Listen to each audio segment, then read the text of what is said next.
This is the stuff that people don't teach you in music schools, you know? Hey guys, so I'm here in my YouTube channel. What I plan to do in this video is basically check out Joel Frahm's playing over the song and just kind of going through what he's doing. I'm not really transcribing it fully up to down so I can play it. I'm just going into it to get into ideas that I really like and enjoy. So let's get into it. As you can see, this is from a recording from Mark Kleinhout jazz guitar. I've put the speed of the video down to about 0.7 so I can actually really listen to things. Otherwise, I would not have an idea at this speed. Like if I just play it at this speed, is pretty fast. Check it out.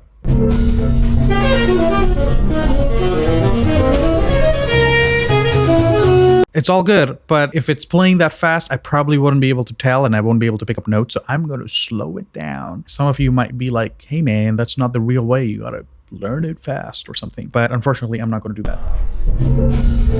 Just by going that, I can hear like a C sus sound kind of going. So the song is an F. They're playing Have You Met Miss Jones?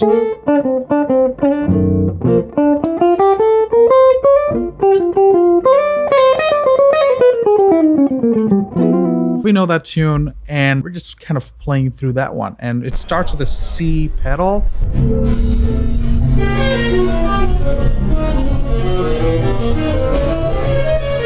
That's already going pretty crazy in my opinion. So it's like kind of a diminished pattern for sure.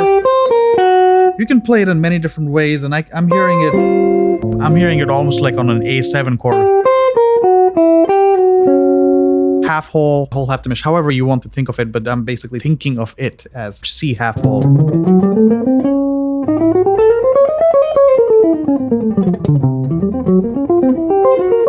But you know, he's using all these like something like that.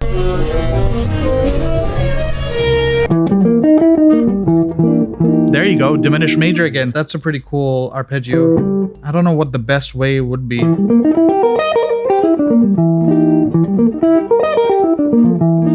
There you can hear it. So it's something like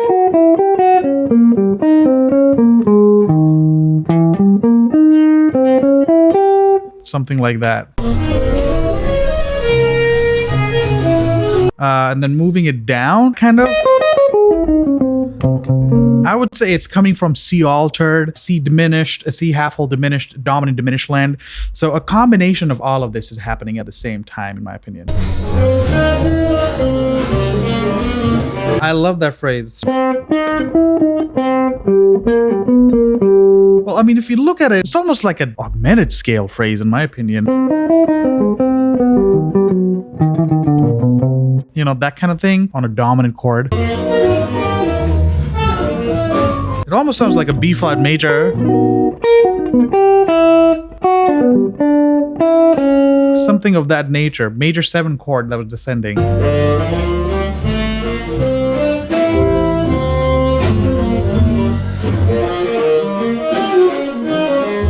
Whoa, always the breaks are just insane. What's happening is that he is going into B flat. All kind of 4th sounds. Well, he starts with like 5th thing. Major 7 arpeggios. This is, I believe, my favorite part. G, dominant, diminished. So he really likes this diminished major sound, you know. So he's playing a diminished major from the 5th of a C chord. But he's like kind of combining that kind of phrase.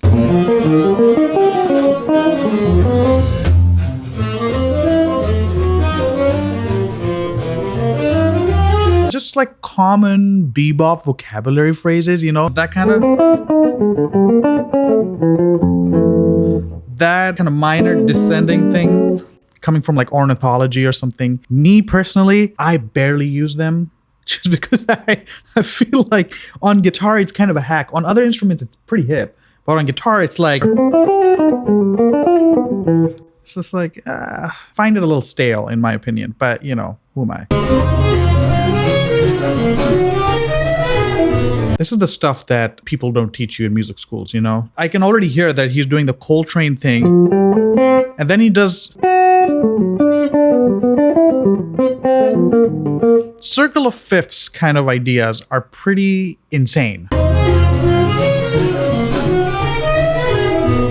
Oh, I see. So he's going, starting with that A flat. That's an A flat 7. Playing a D flat, and then he's going G flat. Something like that. And then he's going back to B flat.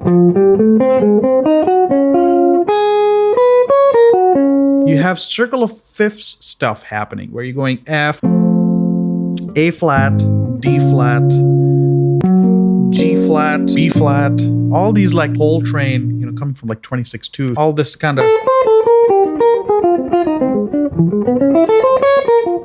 So cool. Let's keep hearing it.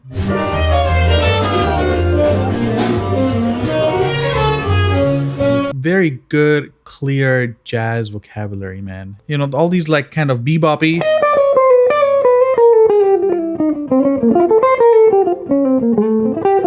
I tell everyone, please study your bebop vocabulary. It's really helpful as an improviser. Whoa, hello. I know this phrase because I've heard Brecker play this quite a bit. And it's a weird phrase on guitar. You know, you can do this in many possible ways. All you're doing is, if you have a major scale, right? Let's say C major. All I'm doing is I'm going 1, 2, 5, 6. It's really hard to play these phrases, you know, but it gives you these like fifth C sound, fifth.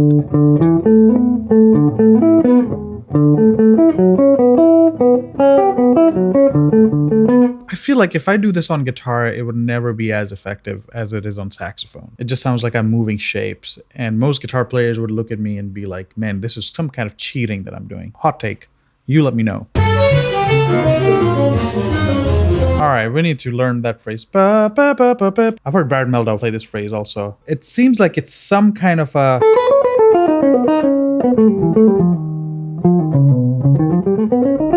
some kind of a whole tone sequence. That is really, really hip.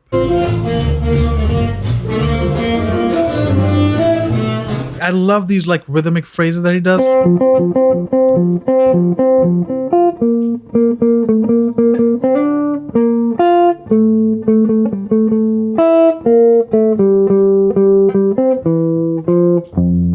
He's just playing the thirds of chords. It's just done so beautifully.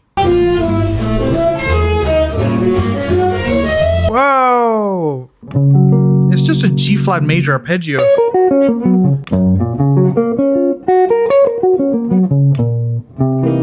Such a nice sound. It gives you like this dominant 7, flat 5, flat 9 voicing, you know. Just like an F sharp triad with C in the bass. Really altered.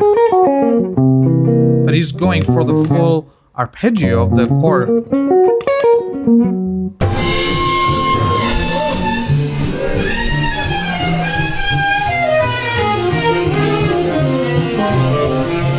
You can't beat the blues phrasing.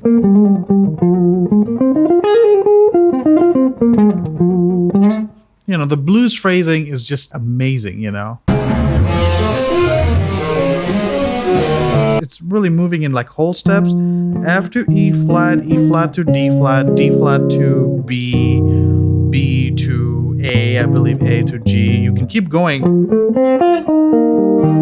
Right? You can just keep...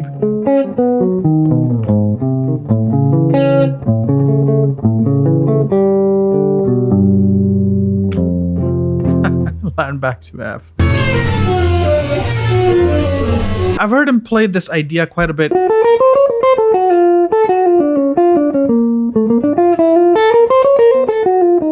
It's just diminished scale patterns going up and down. Very well used in linear phrases, you know.